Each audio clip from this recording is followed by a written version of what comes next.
নমস্কার, আমি শুভ্রজিৎ এবং আপনাদের সকলকে আরও একবার স্বাগত আমার চ্যানেল ফিল্মি চতুষ্কোণে। তো আজও প্রেম মিনারা ফিল্মসের ইউটিউব চ্যানেলে সপ্তাহ দুয়েক আগে আসা 55 মিনিটের নাটক, যেটার মুখ্য চরিত্রে রয়েছেন মুশফিক ফারহান এবং অবশ্যই কিয়া পায়েল। তো চলুন সেটা নিয়ে ডিটেলে কথা বলি, তবে তার জন্য শুরু থেকে একটু শুরু করে নিই।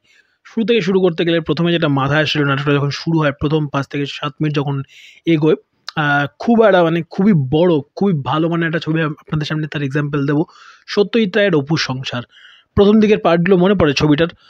যখন সৌমিত্র চট্টোপাধ্যায় একটা ভাড়া বাড়িতে থাকছেন, তার মধ্যবিত্ত বেকার জীবনে স্ট্রাগলটা কাটাচ্ছেন, ওই সময় তার বাড়িওয়ালা এসে তাকে বা বাড়ির মালিক এসে তাকে বলে লাইটগুলো ঠিকঠাক টাইমে অফ করতে, এবং সেখানে সৌমিত্র চট্টোপাধ্যায়ের যে রিয়াকশান, ঘরে গিয়ে সবকটা লাইট জ্বালিয়ে দেওয়া, ওই যে রিয়াকশান টিয়াকশানগুলো সেই সময় ওই বাড়িওয়ালা এবং তার ভাড়াটের মধ্যে ওই যে দ্বন্দ্বটা, ওটা একদম ভিজিবল ছিল। ওই ভিজিবল দ্বন্দ্বটা হচ্ছে এই গোটা নাটকটার প্লট।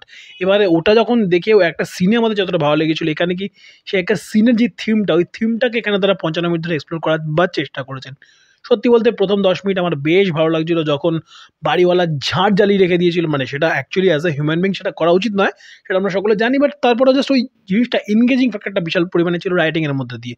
তো প্রথম 10 থেকে 12 মিনিট যখন এগোয়, আমার মনে হয় যে বেশ ভালো একটা এনগেজিং কিছু একটা দেখতে চলেছি।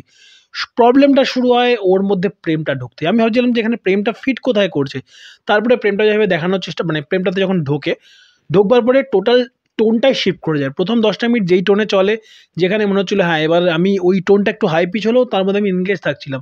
বাট তারপরে যখনই কেয়া পায়েল নাটকে এন্ট্রি নেয়, আমি তার ভালো নাটকও দেখেছি কিছুদিন আগে, একটা নাটকের রিভিউ আপনাদের সামনে তুলে ধরেছি। জোবান এবং কেয়া পায়েল দুজনে ছিলেন আগন্তুক বলে, নাটকটা বেশ ভালো, এবং বলছিলাম যে কেয়া পায়েল কত ভালো পারফর্ম করেছেন। বা সত্যি বলতে এই নাটকটাতে তার যেই রোলটা তাকে দেওয়া হয়েছে এবং সে যেভাবে পোর্ট্রে করেছে, দুটোই বিরক্তিকর।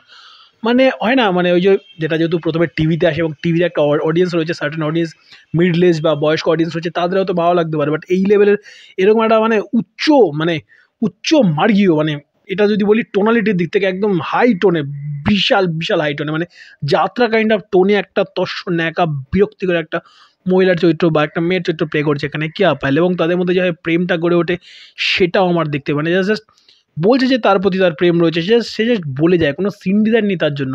একটা গোটা একটা 2 মিনিট একটা কাইন্ড অফ মনোলগ, এবং সেখানে বিশাল পরিমাণে ন্যাকা জিনিস চলে। আমি জানি আজ থেকে প্রেম সপ্তাহ শুরু হলো, বাট এরকম ন্যাকা প্রেম করার থেকে না করা বেটার, বা এরকম ন্যাকা অ্যাপ্রোচের কোনো প্রেমের নাটক হওয়ার থেকে না হওয়া বেটার। মানে প্রথম 10 মিনিট এবং শেষের যদি বলি 2 থেকে 3 মিনিট, এটুকু যদি ছেড়ে দিই, বাকি 40 মিনিট নাটকটার, মানে 55 থেকে যদি বা ওদিকে 10 মিনিট এদিকে ধরে নিন ম্যাক্সিমাম 5 মিনিট, তো 15 মিনিট রইলো, বাকি 40 মিনিট। ওই 40টা মিনিট জাস্ট বিরক্তিকর, সহ্য করা যায় না, একটা আলাদা দুনিয়াতে নাটকটা চলে, এবং ওই বাকি 15টা মিনিট দেখলে আপনার মনে হয় যে ইস কী হতে পারতো আর কী হয়ে গেল।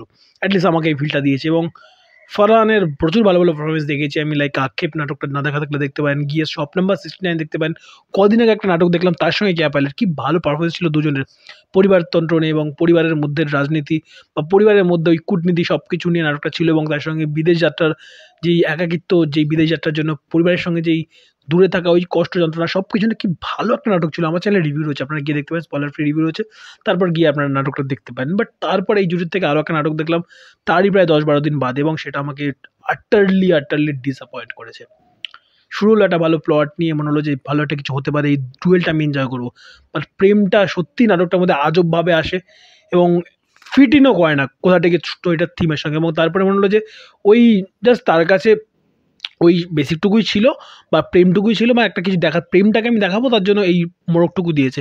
বাট ওই মোড়কটুকুই কিন্তু ভালোভাবে সে দেখাতে পারতো, তাহলে তো নাটকটা বেশ ভালো একটা মন রাখবার মতো একটা কিছু হলেও হতে পারতো। বাট সেটা হয়নি, আমার ভালো লাগেনি। যারা ফ্যান রয়েছেন আমার চ্যানেলে ভিডিও দেখেন, ফারহানের ফ্যানেরা, তারা হয়তো ডিসঅ্যাপয়েন্ট হবে না আমার রিভিউ দেখে, বাট কিছু করার নেই। সত্যিটা বারে বারে বলবার চেষ্টা করে এসেছি, সৎভাবে কাজ করবার চেষ্টা করেছি, যার জন্য হয়তো এতগুলো ভিডিও পর আমার চ্যানেলে জাস্ট গুটি কতক মানুষ রয়েছেন, বাট যারা রয়েছেন তারা আই হোপ চ্যানেলের কাজ দেখবার জন্য রয়েছেন, নাকি না কোনো ফ্যান ক্যাটারিং বা ফ্যান সার্ভিস করবার জন্য। So that's it from my side.